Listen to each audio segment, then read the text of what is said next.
자, 오늘요 주보를 보시면 학계에서 나중 영광이 이전 영광보다 크리라는 제목을 가지고 저희 여러분 말씀을 좀 나누고자 합니다. 학계에서 설교 처음 들어보셨죠? 그렇죠. 저도 제 목회하면서 몇 번 안 했던 것 같아요. 굉장히 생소한 본문이고 책입니다. 찾기도 어려워요. 2장밖에 없기 때문에 휙휙 넘어가요. 학교에서 찾을 때는 반드시 침을 발라서 넘겨야지, 안 그러면은 저한테 찾아와서 목사님 제 성경책 파본이에요. 그래서 왜요? 그때 학교서가 없대요. 이게 너무 같이 넘어가요. 그래서 여러분 작은 책인데 오늘 이 말씀을 통해서 우리 교회와 저와 여러분에게 주시는 말씀으로 같이 받겠습니다. 여러분 선지서가 여러 개 있는데 학계같이 이렇게 짧은 성경책이 있습니다. 이 선지자들이 쓰임을 받는데 세 부분으로 쓰임을 받는데, 첫째가 포로기 이전, 포로로 끌려가기 이전 시점, 그 다음에 포로로 끌려가서 고생하는 그 기간 중, 또 포로 귀환 이후의 시점, 이렇게 세 가지로 쓰임 받습니다. 이 세 가지 시점에서 사용되어지는 선지자들이 많이 나타나는데, 학계와 스가랴 같은 사람은 이 포로기 이후에 쓰임 받는 선지자인 것이죠. 여러분 그 각각의 의미가 다 있습니다. 포로기 이전에 쓰임 받는 선지자들은 다가올 심판을 대비하고 회개하게 해서 돌이키게 하는 사명으로 부름받은 거예요. 그래서 이제 곧 끌려가는 거예요. 다 망해서 끌려가는데, 그때 쓰임 받은 이 선지자들은 얼마나 힘들겠어요. 곧 망한다 계속 선포하는 거예요. 회개하라 계속 촉구하는 거예요. 근데 이 죄를 지은 백성들이 그게 말이 들리나요? 계속 핍박하죠. 망한다니 재수 없는 소리 한다, 이렇게 얘기하면서 말을 듣지 않는 것이죠. 그런데 더 힘든 거는 포로기 이후에 활동했던 선지자들인데 심판을 한번 겪었습니다. 그래서 벌을 받았어요. 그래서 하나님 앞에 나오는 것을 두려워하고 서지 못하는 그들에게 다시 하나님 앞에 나오게 하는 사명으로 사역했던 선지자들이에요. 얼마나 힘들었겠어요. 심판을 한번 겪어보면, 한번 벌을 받아보면 사람이 바뀔 것 같은데, 인간이 근본적으로 변화될 것 같은데 그렇지 않다는 사실을 우리는 성경을 통해 확인하고 할 수 있습니다. 여러분 노아의 홍수 이후에 인간이 근본적으로 바뀌었나요? 안 바뀌었어요. 또다시 죄를 짓는 모습을 우리는 발견하게 됩니다. 하나님의 심판을 경험해도 근본이 바뀌지 않더라는 거예요. 그래서 우리에게 구원이 필요한 것입니다. 십자가가 필요합니다. 성령의 도우심이 필요하고, 이 심판이라고 하는 처벌로도 인간의 생각을 바꿀 수 없어요. 만약에 이 심판을 통해서 인간의 생각이 바뀌고 죄의 문제가 해결된다면 구원이 필요 없죠. 십자가가 필요 없었을 것입니다. 형벌이나 처벌로 사람의 죄성을 바꿀 수 없더라는 것입니다. 여러분 인간의 이 죄를 다스리는 것은, 면제할 수 있는 것은 인간을 주관하는 더 높은 존재의 그 어떤 존재의 관대함이나 계획하심에 따라서만 해결될 수 있는 문제죠. 죄의 문제는 하나님이 이 땅에 사람 되어 오시기를 결정하시고, 그리고 그 당시에 가장 큰 형벌이었던 십자가 형벌을 지시고, 그 십자가에서 이 창조주가 대속하신 죽음으로만 해결할 수 있었던 문제였던 거예요. 죄의 당사자인 인간이 죄를 짓고 안 짓고, 구원을 하고 안 하고를 결정할 수 있는 그런 의지의 문제가 아닌 것입니다. 창조주 하나님께서만 해결할 수 있는, 그분이 그 대가를 치르지 않으면 안 되었을 만큼의 그 죄의 문제는 심각했던 거예요. 내가 죄를 짓고 안 짓고 이걸 결정하고 회개하면 까짓거 구원받지 그런 문제가 아니에요. 여러분 심판으로도 죄의 문제를 해결할 수가 없었던 것이죠. 그래서 심판을 경험하고 이 포로 생활을 경험했던 이스라엘 백성들을 이 새롭게 하는 사역을 하나님께서 다시 시작하십니다.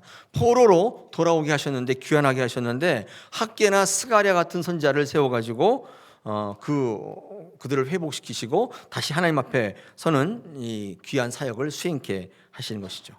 뿐만 아니라 학계나 스가랴 같은 사람은 이제 이후 400년 이후에 이 땅에 도래할 메시아 예수 그리스도를 긴박하게 준비케 하는 그 사역을 함께 수행하게 하시는 것입니다. 학개와 스가랴 같은 사람은 그래서 이 포로기 이후에 이 땅에 다시 유대 땅에 귀환했던 이스라엘 백성들을 다시금 하나님 안에 있게 하는 그 사역을, 어려운 사역을 감당했던 선지자들인 것입니다. 여러분, 학개가 쓰임 받는데 이 학개가 예언하면서 하나님 앞에 쓰임 받았던 시점, 예언을 시작했던 시점이 언제냐면 학개 1장 1절을 보시면 거기 이렇게 되어 있죠. 다리오 왕 제2년, 그죠? 여섯째 달, 그 달 초하루 이렇게 되어 있잖아요. 그러면 다리오 왕 2년 몇 월 며칠이에요? 6월 1일, 그죠? 그냥 쉽게 얘기하면 6월 1일이죠. 근데 학개가 예언을 마치고 선지자의 사역을 마친 시점은 언제예요? 2장 1절을 보십시오. 오늘 학개 2장 1절에 보면 뭐라고 되어 있습니까? 네, 9월 7월 21일이죠. 7월 21일. 그러니까 여러분 생각해 보시면 거기에 6월 1일 날 시작해가지고 며칠 날 끝난 거예요? 7월 21일 날 끝난 것이죠. 그러니까 여기 보면 얼마 안 되는 거죠. 며칠 되지 않는 그런 짧은 기간이죠. 많은 분들이 학개가 그거밖에 안 했냐 이렇게 생각하셔서 그 영향력도 별로 없을 거라고 생각하지만은 짧지만 아주 강력했던 사역이었던 것을 우리가 알 수 있습니다. 뭐 짧게 했다고 해서 들 영향력을 미치고 그런 게 아닌 것이죠. 여러분, 사역은 그 기간에 관계없이 하나님이 일하시는 시간들이죠. 그래서 하나님이 개입하시고 관여하시는 일들이기 때문에 시간과 관계없이 하나님이 개입하시고 간섭하시면 그 영향력이 있는 것이죠. 중요한 것은 하나님이 일하심이지 얼마나 오랫동안 일했는가가 아니에요. 여러분, 이게 시중에 이 교회 역사가 오래된 교회들 있잖아요. 100년, 200년까지는 없는데 120년, 130년 이런 교회들이 있다고 해서 그 교회 하나님이 더 크게 역사하시는가, 그런 건 아니에요.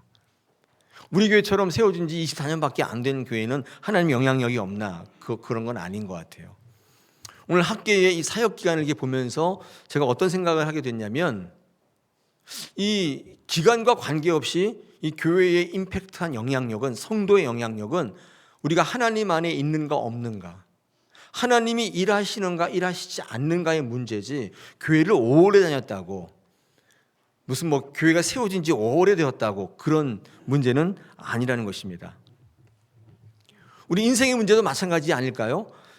내가 하나님 안에 있는가가 굉장히 중요한 관점이에요. 얼마나 오래 예수 믿었는가, 얼마나 오래 사역했는가, 그것이 하나님의 능력을 드러내는 요소들이 아니라고 하는 사실입니다. 하나님 안에 있기만 하면, 하나님의 손에 붙들리기만 하면 하나님이 하시는 일들이, 이게 하나님의 사역이에요. 하나님은 하시고자만 하면 단시간 내에 어떤 일도 하시지요. 문제는 하나님 안에 없는 게 문제예요. 하나님의 개입하심이 없는 게 문제예요. 늘 그게 문제였어요. 내가 예수 믿은 지 얼마 안 되었기 때문에, 우리 교회가 세워진 지 얼마 안 된 신생교회이기 때문에, 개척한 지 얼마 안 된 교회이기 때문에 역사가 없는 게 아니라 하나님 안에 있지 않고 자꾸 자기가 하려고 했던 거예요. 여러분, 개척교회가 힘든 이유 중에 하나가 뭐냐면 자꾸 내가 하려고 하는 거예요. 하나님 안에 있기로 결정하면 될 텐데, 그럼 하나님께서 준비하시고 하실 텐데, 많은 개척교회가 자기가 하려고 그래요. 수를 자꾸 내는 거예요. 그래서 개척교회가 힘든 것 같아요. 여러분, 기존에 서 있는 교회들이 그나마 하나님의 뜻을 잘 감당하는 것은 이미 그 과정을 겪었던 거예요. 아, 내가 하면 안 되는 거구나, 이걸 알았기 때문에 그 오랜 기간 동안에 거기에 버티고 서 있었던 거예요. 믿음의 선진들이 하나님 안에 있기를 결정할 때, 그 믿음의 전통이 계속 이어져 내려올 때 그 교회는 하나님이 역사하는 교회가 되는 거예요. 여러분, 그리스도인들은 하나님 안에 있기를 결정한 사람들이에요. 우리 교회가 세워진 지 24년 됐는데 다른 것보다도 이 전통이 계속 대물림되어야 돼요. 내가 하나님 안에 있기를 결정하고 하나님께서 일하심을 목도할 수 있게끔 우리 교회의 올바른 전통을 세워나가면 우리 교회를 통해서 하나님께서 일하세요. 시간과 기간에 관계없이 하나님께서 나타나신다, 그 말이에요. 우리가 이 교회에서 신앙생활하는 동안에 하나님의 전적인 개입하심과 간섭하심이 자주자주 목격되기를 축원합니다. 학개는 짧은 기간 동안에 예언했던 선지자였습니다. 하는가 싶더니 사라졌어요. 없어졌어요. 조명을 받지 못했습니다. 그러나 학개가 전했던 이 예언의 말씀, 그 말씀은 이스라엘 백성들이 포로 귀환 이후에 하나님의 필요성을 느끼지 못하고 있던 그때에 계속해서 하나님 안에 있기를 결단하게 하는 중요하고도 임팩트한 사역이 되었어요. 짧은 기간이었지만 그것을 강력하게 선포했던 선지자였습니다. 왜 그랬는가? 학개는요, 하나님 안에 있었던 사람이었어요. 하나님의 말씀으로 움직였던 사람이에요. 상황과 조건에 따라 움직였던 게 아니라 하나님의 말씀으로 움직였던 선지자였던 것입니다. 그래서 그는 짧은 기간이지만 이 귀한 사역을 할 수 있었던 것입니다.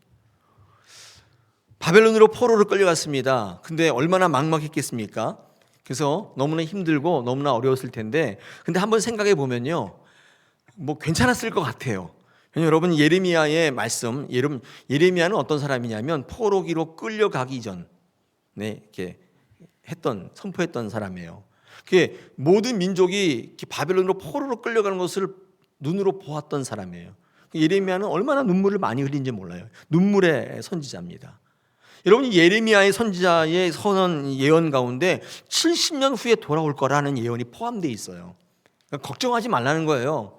가서 고생 좀 하는데 70년 참으면 된다. 하나님께서 돌아오게 하실 것이다. 이런 약속의 말씀이 선포됐습니다. 근데 하나님의 말씀 믿고 약속 믿고 그 70년이라는 기간을 기억했던 사람들은 좀 어렵긴 했어도 할만했을 것 같아요. 해보라고요? 할만했을 것 같아요.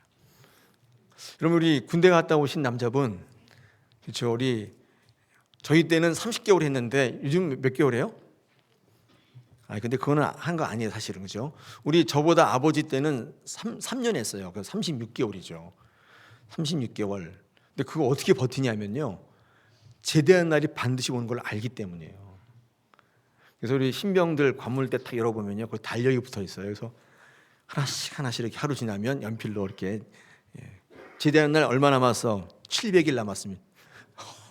그날이 오냐? 뭐 이렇게 막 농담도 하고 그랬던 기억이 나는데, 그래도 그 고달픈 군 생활을 이길 수 있었던 것은 그날이 반드시 온다는 약속이 있어요. 국방부의 약속. 그 시간을 버티는 거예요. 근데 그런 생각을 하니까 군 생활 중에 어렵다가도 할만하더라고요. 재밌더라고요. 땅 파는 것도 재밌고. 약속이 없으면 견딜 수 없는 것이죠. 여러분, 70년의 약속을 기억하지 못하는 분들은 고달파서 견딜 수 없어서 희망이 없어지는 거예요. 물론 70년이라는 세월을 한 인생으로 보면 결코 짧은 시간은 아닙니다. 그러나 잘못했기에, 우상 숭배했기에 벌을 받는 기성세대들에게도 여러분, 그 70년이라는 그 기간은 부담이 되는 기간이기도 하지만 약속의 시간들이고 희망의 시간들이에요. 왜요? 적어도 내 자식은, 내 손주들은 이 험한 생활을 물려주지 않을 수 있다는 약속 때문이에요. 그 70년을 기억한 사람들은 넉넉히 그 기간을 이길 수 있었다는 거예요. 하나님의 약속이 얼마나 중요한 것인지 모릅니다. 이 땅을 살아갈 때 하나님의 약속이 없는 분들은 소망이 없어요. 그럼 이 시간을 도대체 언제까지 지내야 되느냐? 이 마음 때문에 답답한 거예요. 여러분, 왜 대안을 준비하고 유상 숭배하냐면 그 약속의 말씀이 없기 때문이에요. 이럴 바에 차라리 내가 하자, 이렇게 되는 거예요. 하나님의 말씀이 임했던 이 학개는 짧은 기간이었지만 하나님의 말씀을 선포하시면서 그 많은 사람들이 하나님 없이도 된다는 그 생활 속에서 하나님 안에 거하기로 하는 그 말씀을 선포하며 그 사역을 감당했던 선지자였습니다. 하나님의 약속은 분명히 이루어진단 말이죠. 70년 이후에 어떻게 이루어졌죠? 이 고레스 왕, 페르시아의 이 고레스 왕이 귀한 명령을 내려요. 다 돌아가라는 거예요. 너무 신기한 거예요. 어저께까지는 그런 일 없었는데 오늘 갑자기 다 집으로 돌아가라는 노예 해방령이 내려지고 집으로 가라는 거예요. 많은 역사가들이 이해할 수 없는 불가사의라고 이야기합니다. 불가사의는요, 하나님이 하시는 일이에요. 하나님이 약속하신 일이기 때문에 반드시 이루시는 거예요. 여러분, 유대민족이 2000년 동안 나라 없이 이 나라 저 나라 헤매고 살지 않았습니까? 그런데 어느 날, 2000년이 지난 어느 날 1948년 7월 달에 지금 옛날에 팔레스타인에 살고 있던 그 땅에 이스라엘이 건국됐습니다. 많은 사가들이 일어날 수 없는 일이래요. 어떻게 이런 일이 있냐는 거예요. 한 나라가 어떻게 뚝딱 생기느냐는 거예요. 불가사의래요. 불가사의는요, 하나님이 하신 일이에요. 하나님이 개입하시고 하나님이 역사하신 거예요. 고레스의 마음을 움직이시고 그 다음에 가진 모든 정치적 상황을 맞물려 돌아가게 하시고 이해관계를 뛰어넘는 뭐 정치의 무슨 역학적 구도, 경제적 무슨 이유 뭐 이런 거 다 패해버리시고 하나님이 역사하실 때 가능한 일이 된 것이죠. 그렇지 않습니까? 하나님이 역사하지 않으면 인간이 계획한다고 될 수 있는 일이 아닌 것이죠. 그런데 우리가 이를 이루고 안 이루고의 가장 결정적 이유는 하나님 안에 있는가 없는가예요. 하나님이 여러분 인생 가운데 개입하시는가, 여러분이 주인인가, 그 문제인가, 항상 그 문제였어요. 여러분 에스라 또는 학개, 스가랴, 여러분 이 선지자들의 이 선포의 영향으로 말미암아 이스라엘 백성들은 포로에서 돌아온 이후에 가장 먼저 우선순위를 설정하며 했던 일이 뭐냐면 하나님의 성전을 다시 재건하는 일이었습니다. 근데 여러분 이게 말이 그런 거라고 생각하니까 그런데 사실 이거는 힘든 일이에요. 왜냐하면 하나님께서 심판하셔서 포로 생활하고 돌아왔잖아요. 하나님에 대한 원망이 얼마나 컸을까요? 자기가 잘못했는데도 불구하고. 그리고 하나님의 성전 없이도 70년 동안 살았단 말이에요. 오랫동안 성전 없이 살았습니다.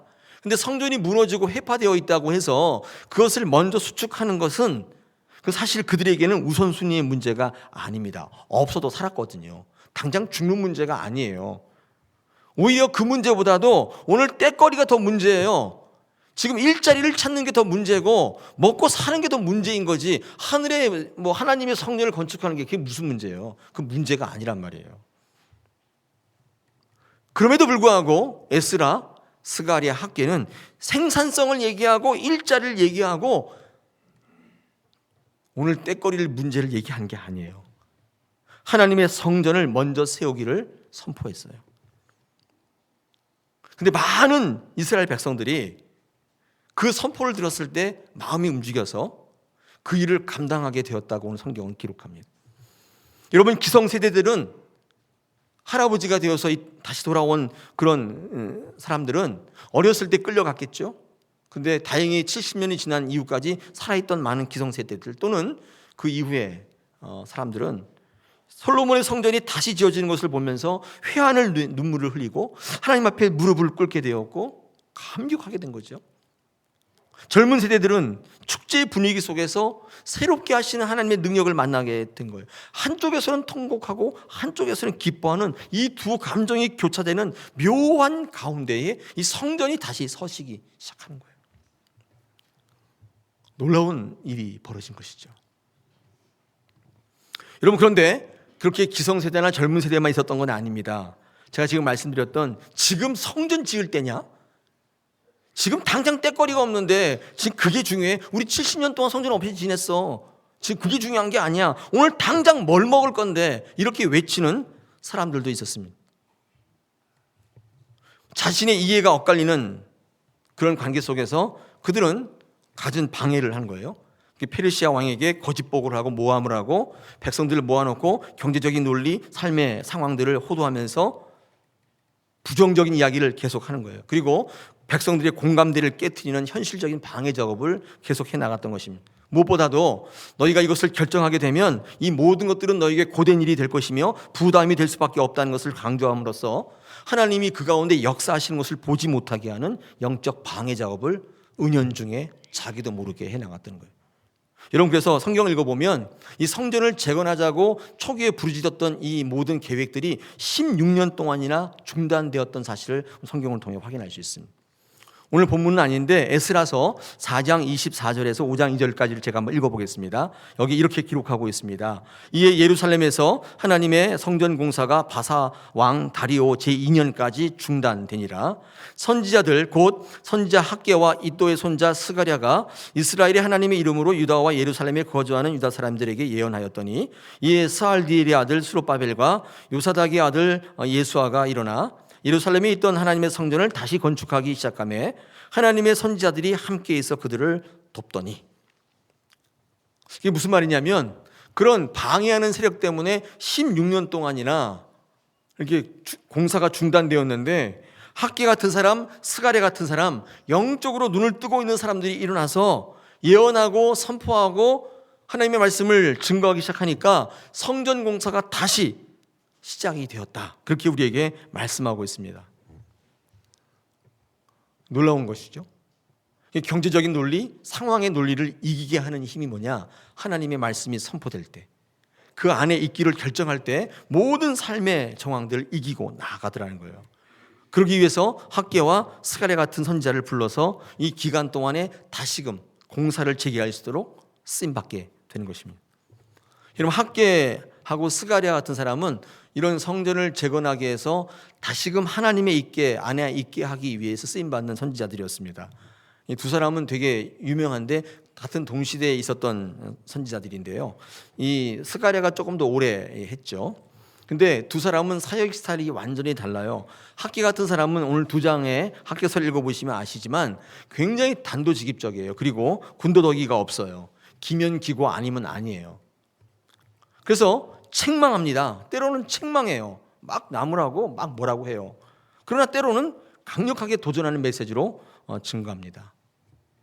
그러나 스가랴 같은 사람 보면요, 학개와는 달라요. 스가랴는 환상을 통해서 백성들에게 격려하고 위로하고 미래의 소망을 보여줌으로써 공감대를 이끌어내는 사역을 하게 돼요. 같은 동시대에 쓰임받았던 사람인데 완전히 다른 스타일이죠. 그러니까 학개는 아버지와 같은 역할을 하게 하고 스가랴는 어머니와 같은 역할을 하게 해서 백성의 마음을 움직이시는 거예요. 하나님이 이 두 사람을 동시에 쓰신 것은 이 두 작업이 필요했다고 보셨던 것 같아요.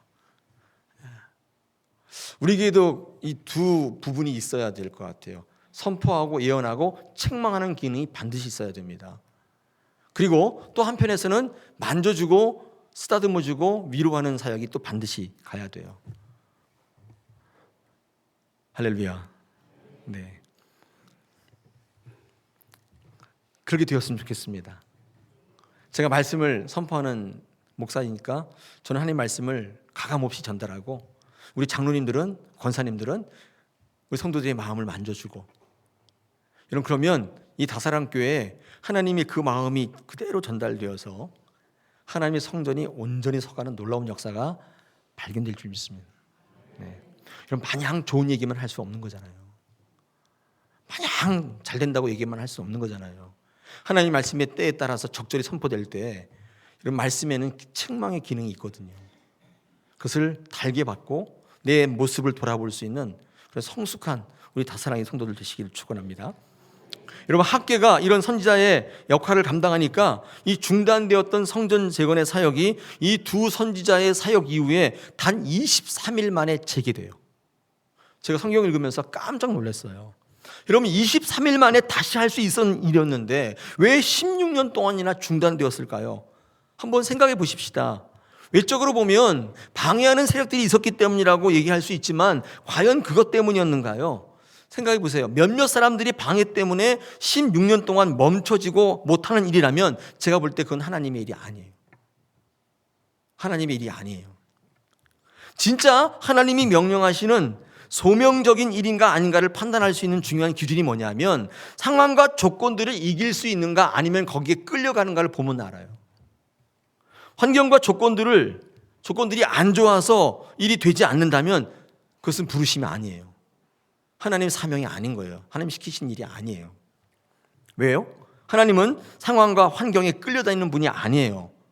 그러므로 하나님께서 부르신 것이라면 이 모든 것들을 반드시 뛰어넘게 하세요. 할렐루야. 여러분, 우리의 부르심도 마찬가지입니다. 나는 피곤해, 나는 연약해, 나는 시간이 없어. 그럴 수 있습니다. 누구나 그럴 수 있는데, 그러나 하나님께서 부르신 분들은 반드시 그것을 뛰어넘게 하세요. 그렇지 않다면 하나님의 사람으로 부름 받으신 게 아닐 수 있어요.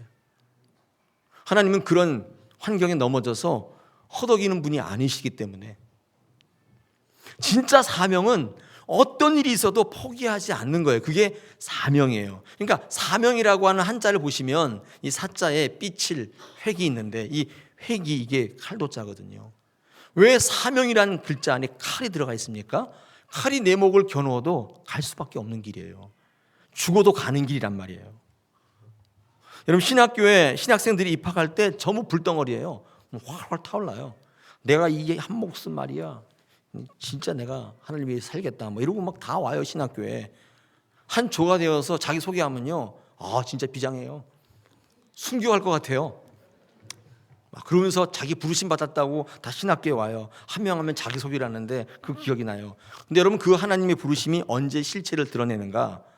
간단해요. 어려운 환경과 조건 속에 부딪힐 때, 특히 그를 방해하는 세력 앞에 섰을 때, 그때 그의 사명이 딱 드러나요. 다 가려져요. 사명이 아닌 사람들은 그 환경 앞에 다 그만둬요. 다 포기해버려요. 옥석이 가려져요. 212명 제가 신대원 들어갈 때 입학했는데 167명만 졸업했어요. 다 어디 갔어요? 그 환경 앞에 난 못해. 다 가버린 거예요. 집에 가버린 거예요. 자기가 하고 싶은 일은 어려움 있으면 금방 내려놓을 수 있습니다. 그러니까 그런 거는요, 그러니까 자기가 하고 싶은 일이었던 거지 하나님의 부르심 아니었던 거예요. 내가 하고 싶은 일은 하다가 어려움 닥치면 그만두면 돼요. 근데 사명은 그런 게 아니라는 거예요. 사명인가 아닌가는 여기서 판가름 나요. 우리의 신앙도 마찬가지입니다. 하나님의 부르심인지 우리의 필요 때문인지 우리는 어려움을 딱 당해보면 바로 드러나게 돼 있어요. 아, 이거 하나님 뜻이 아니구나. 내가 하고 싶었던 일이었구나. 바로 드러나는 것이죠. 그래서 하나님께서 때때로 우리를 막다른 골목으로 몰아넣으실 때가 있어요. 이런 막다른 골목을 바라보는 은혜가 있어요. 막다른 골목에 몰아가실 때, 어디로 갈 데가 없을 때 그때 은혜가 넘치는 거예요. 막다른 골목에 계신 분들 계시죠? 은혜가 넘칠 줄로 믿습니다. 여러분의 신앙의 삶의 의미가 강력하게 부각될 거예요. 그때 아는 거예요. 아, 내가 그거 아니었구나. 그게 아니었구나. 내가 하고 싶어서 또는 마지못해서 했던 일이었구나를 그때 알게 돼요. 그때 깨지는 거예요. 그때 다시 시작하는 거예요. 여러분 사도 바울이 신약 성경의 절반 이상을 기록하는 영광을 누리면서 유럽 전체를 복음화하는, 아니 전 세계의 복음화의 기초를 놓은 하나님의 사람으로 쓰임받았던 이유는 그가 가지고 있는 인격이나 지식이나 배경 때문이라고 생각하는 분들이 많아요. 근데 과연 그렇습니까? 그렇지 않습니다. 그의 학문성이, 그의 탁월한 인격이, 그의 배경이 그를 만든 게 아니라 하나님이 주신 사명 때문이었어요. 그는 그 사명을 붙들고 절대 포기하지 않았어요. 사도 바울을 방해하는 많은 상황과 환경과 사람들 앞에서 결단코 포기하지 않았어요. 순교하기까지 끝까지 갔어요. 그가 끝까지, 이 사도 바울이 뭐라고, 학문성이 아니에요. 그의 사회적 경험이 아니에요. 사명이었어요. 이 사도 바울이 뭐라고 고백합니까? 사도행전 20장 24절에서 이렇게 고백합니다. 내가 달려갈 길과 주 예수께 받은 사명 곧 하나님의 은혜의 복음을 증언하는 일을 마치려 하면은 나의 생명조차도 조금도 귀한 것으로 여기지 아니하노라. 죽일 거면 죽이라는 거예요. 난 결코 포기하지 않겠다는 거예요. 그가 끝까지 달려가며 유럽을 복음화시키고 전 세계를 복음화시키는 가장 귀한 기초를 놓았던 것은 그의 실력이 아니에요. 하나님께 주신 사명을 붙잡는 거였어요. 여러분 끝까지 가는 거, 버티는 게 믿음이라고 그랬잖아요. 믿음이 있는지 없는지 그거 보면 알아요. 끝까지 가는 거예요. 우리가 끝까지 가지 못하는 이유는 수백 가지, 수천 가지예요. 근데 그것을 딛고 일어나서 지금 성전이 필요하지 않아요. 70년 동안 성전 없이 살았다니까요. 지금 그게 지금 중요한 문제가 아니에요. 지금 당장 우리 아이가 대학을 못 가는 게 문제고, 학비가 없는 게 문제고, 오늘 저녁에 당장 먹을 게 없는 게 그게 문제인 거예요. 근데 하나님의 사명이라면 그걸 뛰어넘게 하시는 거예요. 하나님은 재능보다도 실력보다도 사명으로 무장하기를 지금도 원하시는 거예요. 실력은 하나님 주실 수 있어요. 근데 끝까지 가게 하는 우리 의지와 결단은 하나님이 만드실 수 없어요. 우리가 결단하고 소명해야 되는 문제인 것입니다. 여러분이 제가 목회하면서 여러 교회를 거치지 않습니까? 근데 이렇게 유독 하나님의 부르심을 받은 이들이 많은 교회가 있어요. 끝내주는 교회가 있어요. 거기는요, 하나님이 부탁하신 일을 담대히 이뤄나가는데 놀랄 노자에 막 입이 탁탁 벌어져요. 근데 그런 데가 왜 중요하냐면 그 경험이 삶의 자리까지 연결이 돼요. 끝내주는 게 되는 거예요. 그 교회를 통해서 살아나는 역사들, 생명이 살아나는 것들을 막 두 눈 뜨고 막 확인하게 되는 거예요. 야, 막 죽인다, 막 이런 생각이 막 절로 드는 거예요. 여러분, 우리 한국 사회는 그런 사명을 감당하는 교회들, 그런 사명의 성도들의 헌신을 바탕으로 세워진 사회라고 저는 믿고 있어요. 그분들이 역할을 했기 때문에 한국 사회가 이만큼 됐다고 저는 믿고 있어요. 그 사명을 가지고 교회에서 충성했던 분들이 뭐 정치인이 되고 군인이 되고 뭐 법조계인이 되고 뭐가 되고 교수가 되고 그런 분들이 그 사회에 나갔을 때 그들이 세운 사회가 지금 이 사회인 거예요. 어디 가나 나를 위해서, 내 이익을 위해서. 여러분, 그런 사람으로 이런 사회가 만들어졌겠어요? 생각해 보세요. 지금 한국 사회 위기는 그런 사람들이 지금 다 빠져나가고 있는 거예요. 사명의 사람들이 없어지고 있다는 증거예요. 한국 교회가 무너지는 건 뭐냐? 한국 교회 안에 들어온 사명을 잃어버린 사람들, 그 사람들 때문에 한국 교회 지금 무너지고 있는 거예요. 예전에는 교회 신학도 발달하지 않았고 다 엉성하게 이를 데 없었는데, 여러분, 그럼에도 불구하고 하나님의 역사가 나타났던 것은 다른 게 아니에요. 그 사명을 감당하고자 했던 신실한 성도들이 불같이 있었단 말이에요. 여러분, 주변에 있는 많은 교회, 아니 다른 교회 볼 거 없이 우리 교회를 한번 보십시오. 그런 사명의 사람들이 도처에 있습니까? 있나요? 여러분, 하나님이 이스라엘 백성들에게 성전을 다시 짓게 한 이유가 뭘까요? 하나님이 거하실 집이 필요했기 때문일까요? 야, 내 집은 어딨냐? 난 어디서 자란 얘기냐? 뭐 그런 걸까요? 하나님이 그들의 필요성을 느끼지 못하는 성전을 다시 재건하고 수축하기를 명령하신 것은, 여러분, 그것을 통해서 그들에게 이루시고자 하는 의도가 있었단 말이죠. 그들 죽으심 가운데 하나님이 계실 때 어떤 역사가 나타나는지를 그들로 하여금 다시 세우기를 원하셨던 거예요. 심판을 이미 경험한 그들이 포로기 이후에 하나님 없이도 살 수 있다는 그들의 헛된 자만 가운데 하나님이 중심 가운데 있을 때 어떤 일이 일어나는지를 보이게 하시기 위함인 거예요. 성전 짓기를 중단하고 방치하고 돌아보지 않고 있을 때 하나님 그들에게 어떻게 말씀하는가? 오늘 학개서 1장 6절부터 한번 보겠습니다. 이렇게 얘기합니다. 너희가 많이 뿌릴지라도 수확이 적으며 먹을지라도 배부르지 못하며 마실지라도 흡족하지 못하며 입어도 따뜻하지 못하며 일꾼이 삭슬 받아도 그것을 구멍 뚫린 전대에 넣음같이 되는 거예요. 뭐라고 얘기하냐? 8절에 너희는 산에 올라가서 나무를 가져다가 성전을 건축하라. 그리하면 내가 그것으로 말미암아 기뻐하고 또 영광을 얻게 하시겠다.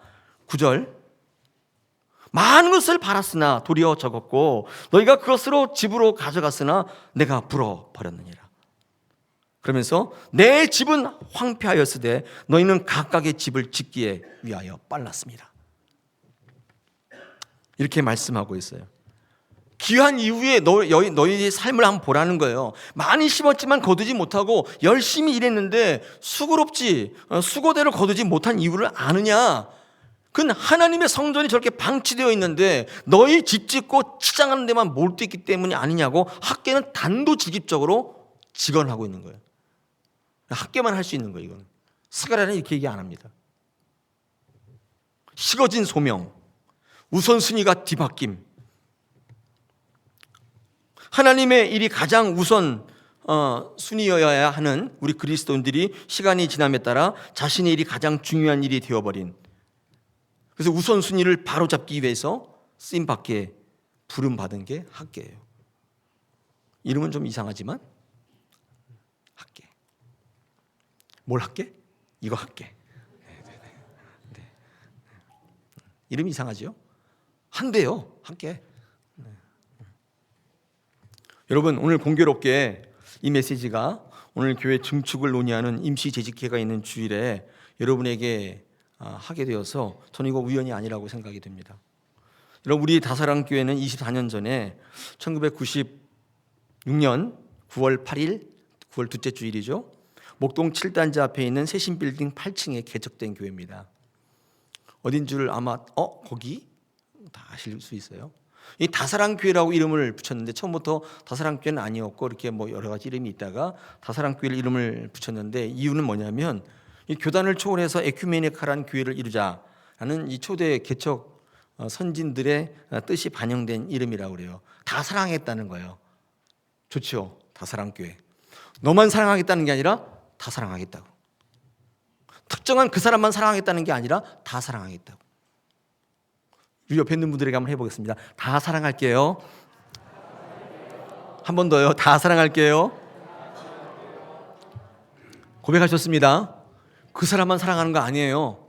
내 마음에 맞는 사람만 사랑하는 게 아니라 다 사랑할게요. 제가 그걸 이렇게 아는 순간 이 교회 이름이 너무 좋아졌어요. 좀 유치해 보였거든. 사실 조금 솔직히 말씀드려서 다 사랑이 뭐야, 다 사랑이 뭐 이렇게 애들 유치원 이름 갖고 이상하게. 근데 그 의미를 딱 알고 나니까 야, 이렇게 에큐메니컬한 교회 이름이 있을까? 모두 사랑보다는 훨씬 세련돼 보이는 다 사랑. 다 사랑. 건물에서 예배를 드리다가 여기 동일 하이빌 여기 어디죠? 저기 동일 하이빌 저쪽에 원래 거기는 아파트가 없었는데 그냥 이렇게 뭐 벌판이었나 봐요. 거기에 이제 땅을 사서 2001년 6월 달에 기공 예배를 드리고 그해 12월 달에 준공 예배를 드렸습니다. 그러니까 아마 예배는 그쪽에서 지어진 예배는 아마 2002년도부터 예배를 했겠죠. 2001년 12월에 준공 예배를 드렸으니까. 그러다가 1년도 채 못 가가지고 거기에 동일 하이빌이 들어온 거예요. 그래가지고 불가피하게 이쪽 지금 이 자리에 종교부지를 받아 나왔는데 여기에 제가 이렇게 관계 서류를 보니까 이게 이제 천주교 천주교 서울대교구에서 명이 이렇게 보니까 바뀌어 있더라고. 아마 여기가 천주교가 이렇게 받은 자리인 것 같아요. 근데 우리 교회랑 그냥 뭐 바꾼 것 같아요. 여러분 신정 삼동 저기 천주교 저기 있잖아요. 거기가 원래 우리 자리였나요? 이렇게 바뀌었나 봐요. 그래서 여기에다가 교회를 이전하게 된 게 2003년도 일이에요. 2003년에 준공 예배를 드리게 되었기 때문에 이 예배당에서 예배한 지가 올해로 17년째 되는 거예요. 간략하게 저희 교회 역사를 얘기했는데 건물을 잘 지어가지고 지금까지 잘 쓰고 있습니다. 근데 제가 이렇게 통계를 보니까 이 한국 교회 가운데 교회 건물 없이 예배하는 교회가 64%래요. 그러니까 38%만 자기 건물을 가지고 예배를 하는 교회예요. 그러다 보니까 우리 교회는 참 감사할 게 많은 교회죠. 이 대로변에 교회가 있고 어찌어찌 됐든 간에 그쪽 이 대로변에 교회가 있고 이게 4층이 되는 건물에 단독적으로 교회에 예배할 수 있으니 얼마나 감사합니까? 64%가 자기 건물이 없어요. 다 임대해서 쓰고 있는 거예요. 그러나 시간이 많이 지나감에 따라서 교회가 많이 낡고 그에 따라 개보수의 필요성이 많이 있어 왔고요. 무엇보다 이 공간의 필요성이 많아졌습니다. 일단은 이 청년부가 모일 자리가 없어서 청년들이 이렇게 저렇게 이야기를 많이 하고 있고 특별히 젊은 엄마들이 아빠들이 예배를 했으면 좋겠는데 이 아이를 맡기는 부서가 있어야 되고 헌신하는 사람이 있어야 되고 그 아이들이 엄마 아빠 생각나지 않을 만큼 재밌게 할 수 있는 공간이 필요하면 그러면 이제 엄마 아빠들이 예배하게 되고 공부하면 그들이 성장하고 성숙해지면 놀라운 일이 있어요. 이 교회 젊은 허리들이 일어나게 되고 그들이 교회를 이끌어 나갈 미래가 되는 거잖아요. 돌봄부를 만들어야 되는 장소가 없어요. 2, 3층을 맡고 3층의 공간을 넓히는 공사를 당회가 기획하게 되었습니다. 오늘 임시재직회를 이 예배 끝나고 할 거예요. 여러분 교회는요 어떤 곳이냐면 예배하는데 최선의 길을 모색하는 곳입니다. 지금도 훌륭한 조건이지만 하나님이 더 잘 예배하기 위해서 우리의 삶의 우선순위를 교회에 두는 것은 복된 일이라고 할 수 있습니다. 학계는요 1장을 통해서 책망해요. 왜 너희가 하나님의 성전의 필요성을 모르느냐? 왜 너희 집을 꾸미는데 최선을 다하느냐? 그리고 2장에 와서는요 격려하고 위로합니다. 왜 격려하고 위로하는가? 여러분 우리가 하나님의 성전을 보면서 이런 생각이 들 때가 있어요. 이게 과연 필요한가? 그렇다면 과연 우리가 할 수 있을까? 여러분 이 질문에 대답할 수 없기 때문에 우리는요 좌절감이 있고 상실감이 있고 패배감이 있어요. 여러분 반드시 위로가 필요해요. 어떤 위로죠? 하나님의 말씀으로 하나님이 있기 때문에 두려워하지 말라고 하나님이 하실 거라고 두려워하지 말라. 오늘 성경 본문에도 이 두려워하지 말라는 말이 얼마나 많이 반복되어 있습니까? 그렇죠?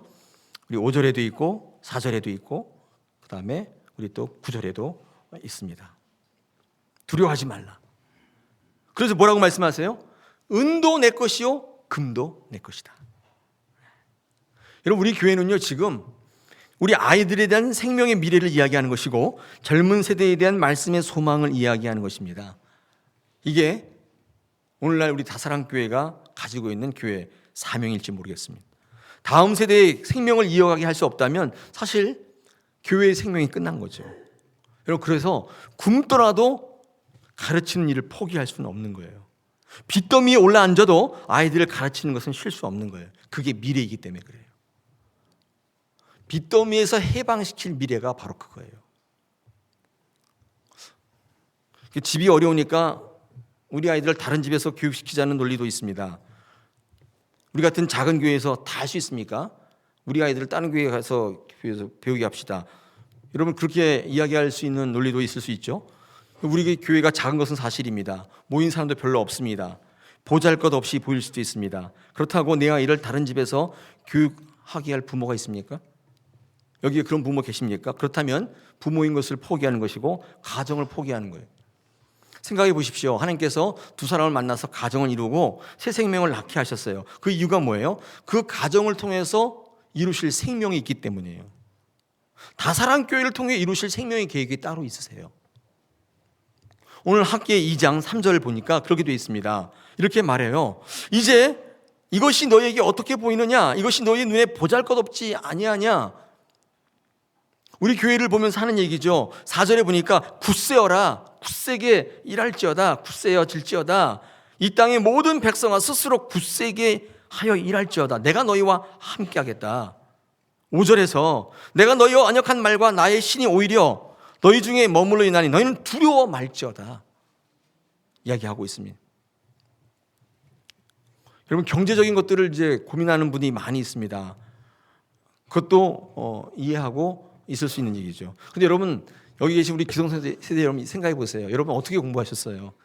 예전에 못 먹고 못 살 때 애들 진짜 못 먹어도 애들 교육을 시키려고 막 발버둥 치지 않았나요? 특히 시골에 없어서 교육 못 시키는 때 그때 진짜 우리 엄마 아빠들이 어떻게 했습니까? 저희 아버지는 너무 가난해서 교육을 못 시켜준다니까 저희 아버지가 어떻게 했냐면 할머니 재봉틀을 들고 튀었대요. 밤에. 그래서 밤에 서울로 올라와가지고 그 재봉틀 팔아가지고 뭐 했다고 제가 그런 얘기를 들은 적이 있는데, 젊었을 때, 어렸을 때 공부 안 하니까 야 임마, 아빠가 어떻게 공부한 줄 알아? 얘기를 해주시는데, 여러분 지금 한국 사회를 움직이는 많은 분들이 어떤 분들이에요? 상황이 그렇기 때문에 배우지 않은 분들인가요? 그럼에도 불구하고 재봉틀 들고 튄 분들, 엄마 아빠 집문서 갖고 튄 사람들, 그래서 대학 다니고 공부했던 사람, 그 사람들이 한국 사회를 움직이고 있지 않나요? 여러분, 역사적으로 볼 때도 그렇습니다. 세계적으로 경제적 공황이 여러 번 있었어요. 대공황의 시기 때 미국과 영국의 교회와 사회를 이끌었던 영적 리더들은 당시 대형 교회, 부자 교회에서 나온 게 아니에요. 끝까지 교회 사명을 잃지 않고 믿음으로 가르치고 맡겨주신 영혼을 붙들고 기도했던, 작지만 사명 감당했던 그런 교회에서 배출되었어요. 미국의 영적 지도자 조나단 에드워드가 그랬고, 영국의 웨슬리가 그러했고, 미국의 무디 목사와 마틴 루터 킹 목사가 다 그랬어요. 빈민가에서, 작은 교회에서 그 사명으로 가르쳤던 그분들이 지금 전 세계의 영적 세계를 이끌고 있어요. 8절에서 은도 내 것이요 금도 내 것이다. 여러분 9절 보십시오. 이전의 나중 영광이 이전 영광보다 클 것이다. 믿으라는 거예요. 저는 다사랑교회에 이루실 영광이 이전의 어떤 영광보다도 비교될 수 없을 만큼 클 것을 믿습니다. 그렇게 이어가게 하실 줄로 믿습니다. 오늘 저와 여러분이 이 말씀으로 교회뿐만 아니라 여러분 삶의 자리에 분명히 하나님께서 이 계획을 갖고 계심을 믿고 담대히 나갔으면 좋겠습니다. 사도 바울의 고백을 다시 한번 읽어드리고 제가 설교를 마칠까 합니다. 고린도후서 4장 16절에서 이렇게 말씀합니다. 그러므로 우리가 낙심하지 아니하노니 우리의 겉사람은 낡아지나 우리의 속사람은 날로 새로워지도다.